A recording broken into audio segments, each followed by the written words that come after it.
Welcome to the Real Estate Fight Club, a podcast for agents where you'll witness a battle of opinions about topics affecting your real estate business.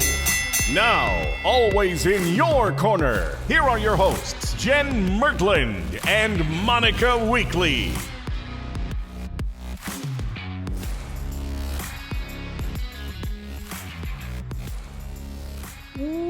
Welcome to another episode of Real Estate Fight Club. What is up, Jay Mert? You know, living that life in Colombia. Yeah, baby. Are you still there? Yep. When are you coming home? Fucking never. I need to learn Spanish. I have to get me a Colombian boyfriend. What's the biggest surprising thing you've learned about Colombia? Well, I've been here before. Okay. But we did go paragliding. Super fun. Never did that before. Yes. That's super cool. And we're going to go to this mountain. Huh? I've been hang gliding. What's the difference between paragliding and hang gliding? You were in like a parachute, right? Yeah. Okay. I went hang gliding with that thing that's, shaped like a V. Right. So, and your feet are like out. I'm like behind. sitting in a seat. Yeah. Okay, cool. Yeah. So maybe it's basically the same. Yeah, it's basically the same, I think. How you doing? I'm doing great. Living the dream. Been spending a lot of time lately on the word clarity and What's that? Extreme clarity, because I believe it is the superpower of all successful people. I like it. I'm starting to get like crazy hyper clear. What are you going to do? Like, what's your glimpse? I'm saying no to a whole bunch of shit. Yeah, I remember when you posted something about that. Get ready, baby. I will never say no to the Real Estate Fight Club, though. We will. No, I know where you live. That's right. No, we're never quitting that. I'm not. All right. Okay, guys, thank you for joining us again. We love our listeners so much. We appreciate you here each and every week, and then listening to our bonus episodes we do every week that Jen does, the What Would You Do and Better Call Saul. Oh yeah, baby. Yeah, we do one each of those every week. This being the main kind of Real Estate Fight Club podcast, and the other two, and they're all just as good as the next. And so thank you for tuning in, listening, and subscribing, and all the things. Today, Jen and I are going to duke it out over this question. Is it better for sellers to sell off market or to go to the market? In other words, is it better for sellers to sort of like you play it kind of behind the scenes, let your agent like filter it out to a few people, get a contract and be done? Or is it better to present to the market, put it out, syndicate it out, get as many eyes on it? See, I thought we were doing, is it always better to put it on the market, which is a slightly different question. Oh, you mean, are there exceptions? I don't know. I feel like a storm is brewing. It is. Tell me a reason why you wouldn't go to market with a house. It's not always in the best interest. I think there's this fallacy that every seller wants, like, they always want the highest price. And that's not true. That's not always. And I think if we go into our appointments thinking that, I think it's an assumption. And you know what they say, Monica? You know what they say about assumptions. Assumptions. Assuming. And Assuming. Yes. Yes. But okay, so I started off my career as a wholesaler, which it didn't go to market, right? That's where we wholesaled short sales. So these properties were starting the foreclosure process with the bank. And we would offer them a price that made sense to us. And I said, look, the only way I can buy it is if I can get somebody else to buy it for a little bit more, and then I make the spread. And they would be like, okay, because sometimes they wouldn't, sometimes they would. And I tell them, you could hire a real estate agent. Like there's 1,000 ways to sell a house, right? Mm-hmm. But like, this is how we did it. And a lot of people would say okay to it because it just. Hey there, you liking this video? Go ahead and hit subscribe so you get all the latest videos. I don't know, it was in their best interest. Or just like actually today, we sold a lot that we own that we didn't put it on the market. I called the agent that I know and I was like, hey, can you sell this? And she's like, well, if we wait a few more months, I think we can get a little bit more. And it's like, well, I don't want to wait a few months. I want to sell it now. What can you sell it for now? Because your priority was not the price, it was timing. Correct. So I think that, and this is like a sales training lesson, right? Instead of assuming what we think and what we want, I think we need to ask, like, what are you hoping? Like, why are you putting the house on the market? What do you want? And like, literally know that there's a lot of ways to sell a house. Like, there's not just one way to sell a house. And we're more like consultants. I don't know. What do you think? Well, I think that I am jiving with what you're saying, because you got to find out what problem you're solving. End of podcast. End of Hashtag podcast. Team Martland. I don't know about that. Well, it depends on kind of how we were asking the question. If you are looking at value, I believe that it is the smartest thing to take it to the market. Yeah, let me think about that. So like, I think that's what I think too. I'm trying to think, will you get the highest price if you go to the market? If price is your only concern and let's say terms don't matter. I actually think you would get the highest price if you provided owner financing, which doesn't necessarily mean go to market. If the owner provided owner financing. And but in some way I understand it's a sale, but in some way that's just a very different situation. We're talking about selling the house. That's selling. It gets recorded. I understand that it is. You're just the bank. I know, but so that's going to maybe be, so if that's your goal as the seller is you want to finance it, because that's a separate kind of win for you. Well, and there's some places like, okay, we have a property that it's a townhouse. And in this townhouse community, there are a number of rentals. And so nobody with a loan can buy it because the lender will not allow it. So my choices are sell it to somebody who has cash or provide the financing, because there's also like some weird rent restrictions, right? Yeah. So it's like, those are the only two ways to like sell it. So it's like, I'm going to get a higher price if I. Listen, you're not going to get argument on me, but you're trying to make this argument based on a couple anomalies. I mean, buyer seller financing. How often does that freaking happen? It happens all the time. No, it doesn't. It just doesn't happen on the MLS with real estate agents because they don't understand that there's more than one way to sell a house. Listen, saying it happens all the time. It is that I don't have the facts, but I can tell you it's a very small percentage of all the sales. That I don't know. I think it depends on what world you're in. I know, but you just said it happens all the time. It does. In certain worlds, it happens all the time. In certain worlds. Like if you're like in an investor world and that's what you do, it happens all the time, according to you. I've already got a headache. What are we, like freaking 5 minutes into this thing? You are trying to prove your point on these little offshoots of situations. I'm talking about Tom and Sally Smith that live in the middle of the freaking subdivision and they're moving and they want to sell their house. Going to market is going to be the best way to find the highest amount of money. But if you're right, the only thing I'll say is you're right. If that's not their motivator, it depends on their goal. If they're like, Monica, I have 5 kids and 2 dogs.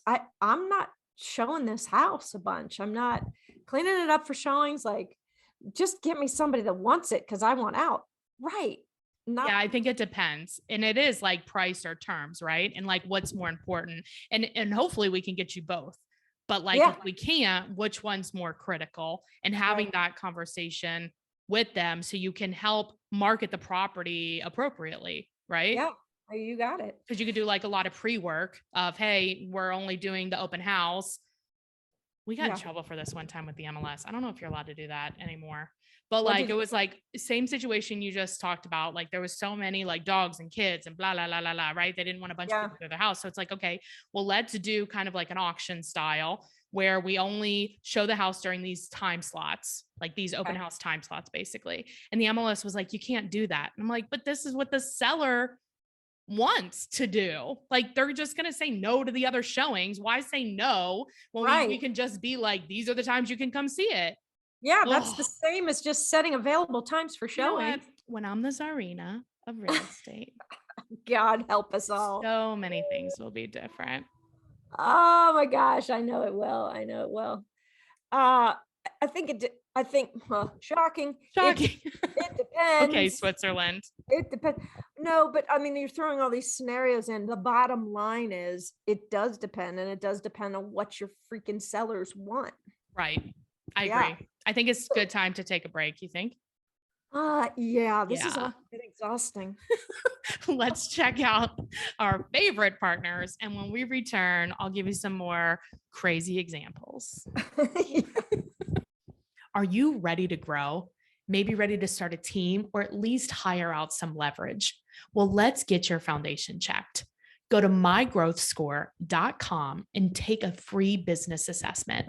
Now, this assessment was designed and created by my coach, Coach John Kitchens. It helps you discover which of the 8 growth factors could be holding your business back. And just like a house, it's important to make sure you have the right foundation before adding that second story. So go to mygrowthscore.com and find out how you rank.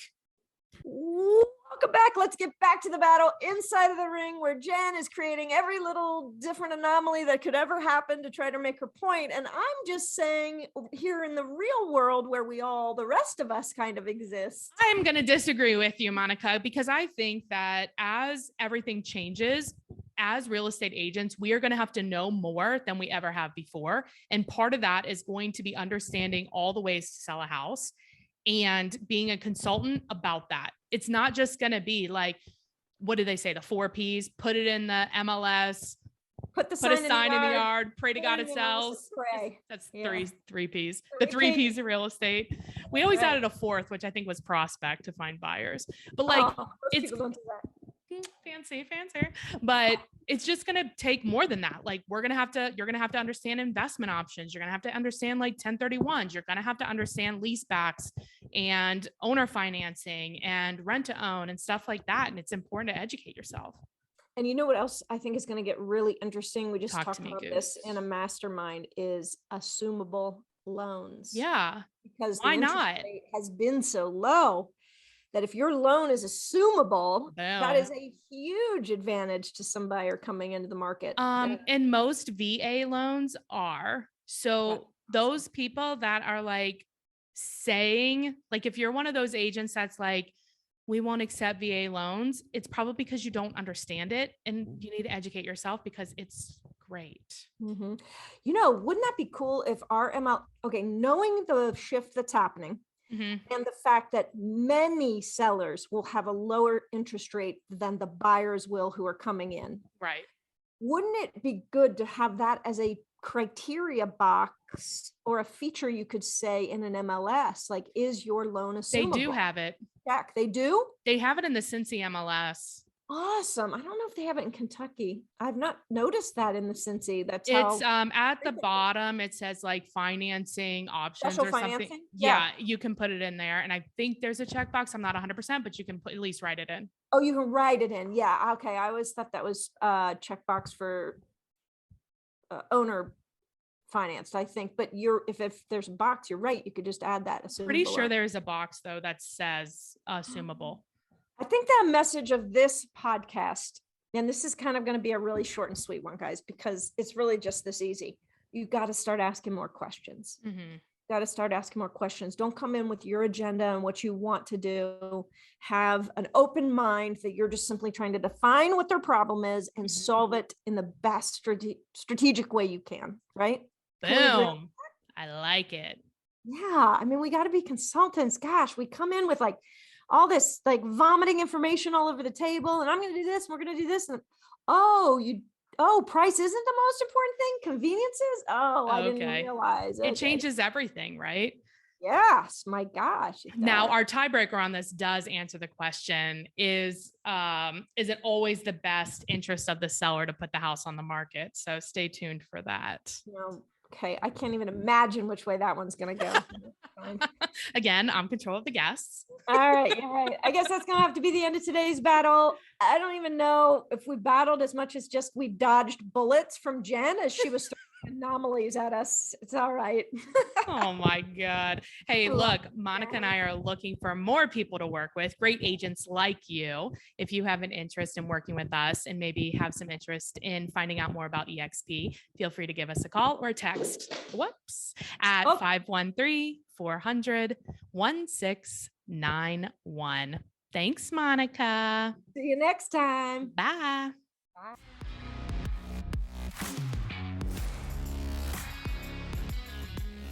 All right. I am here with our tiebreaker, mega agent Lori Powell. Hi, Lori. Hi, Jennifer. How are you? Good. I'm glad you could be our tiebreaker for this. So here's your question.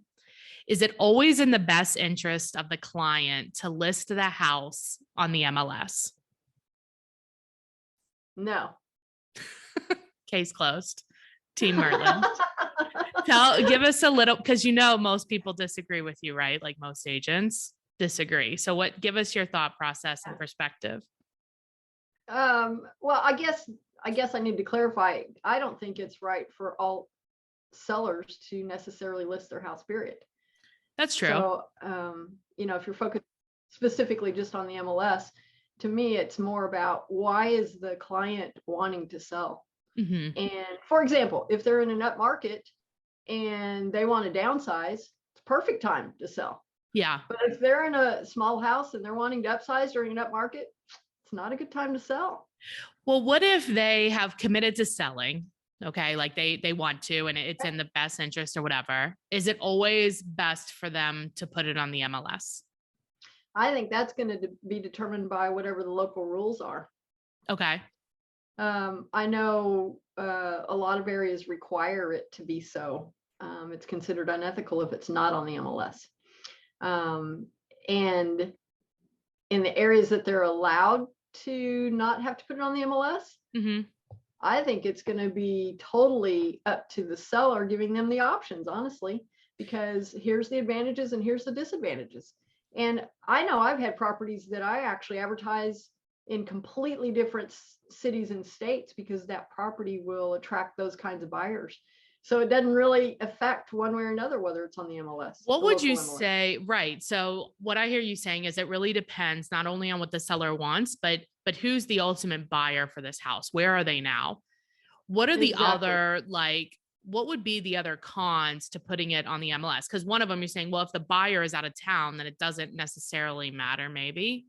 I think I hear you saying, what are some other cons or situations that the seller would be in where it doesn't make sense? I guess it would be where they are in a competitive situation or need to be privatized. Okay. I know, for example, in our local area, we had some celebrity type people. Okay. And it was the last thing that they needed was to have local exposure. Yeah. Because everybody knew where they lived, right? Or knew right. about where they lived and that sort of thing. The MLS sometimes limits what can be seen and shown as well. I know in some areas not, they're totally open to whatever they show. Can't think of anything beyond that. But really. The main argument for most agents that say, and I'm sure they're screaming at us right now, while they're listening, but most of the argument is you'll get the highest price if you put it on the MLS. Now, you've sold a lot of houses in your career. And do you believe that is 100% of the time the case? Not at all. Can you give us an example?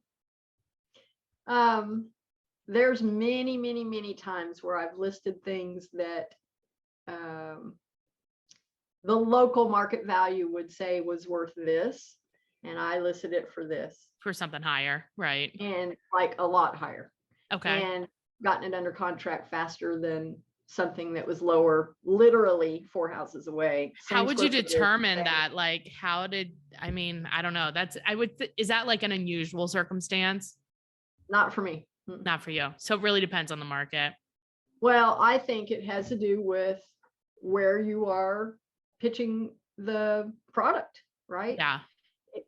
If you're, for example, if you're selling a $500,000 house in small town Colorado to a Californian who can't even buy a 500 square foot apartment for 500,000, then you can sell it for more, right? Right. And so for me, the not global exposure, but national exposure through syndications of nationally advertising that property, local MLS doesn't even affect what can be brought in from other areas. So for me, it's happened a lot. It's happened a lot just because I always advertise nationally. And what are some of the resources that you use to do that? The biggest thing that I've used is KV Core. Okay.